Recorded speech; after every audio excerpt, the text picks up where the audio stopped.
Ce n'est pas l'architecture des bâtiments qui intéresse ces passants, mais bien une fresque gigantesque représentant un pénis géant.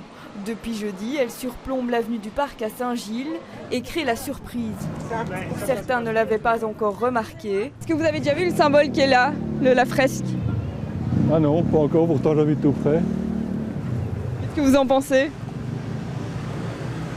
Tout le monde est libre de faire ce qu'il veut, non? Un beau petit animal, c'est joli. Et tous y vont de leurs commentaires. Je trouve que ça donne un petit air d'humour pour la ville, parce que ça manque un peu dans la ville de Bruxelles et ça ne me dérange pas, je trouve ça amusant. Et ça décore un mur qui était vieillot et qui est plus beau comme ça que les vieilles briques, quoi. Non, il ne faut pas enlever. Moi, ça me fait plutôt rire qu'autre chose, quoi. Pour moi, avec tous les enfants et tout ça, oui, pour moi, il faut l'enlever. Enlever, oui, si le propriétaire porte plainte, mais comment? Pour la commune, impossible de régler cette question. Cet artiste a fait quelque chose d'osé à deux titres. D'abord le sujet, et puis aussi le fait de faire ça en une seule nuit, sans échafaudage, etc. On ne sait pas comment il a fait. Mais donc on peut difficilement risquer la vie de nos ouvriers.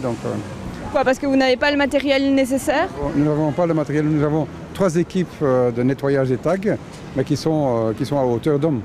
Mais Saint-Gilles n'est pas la seule commune à voir apparaître une fresque de ce genre.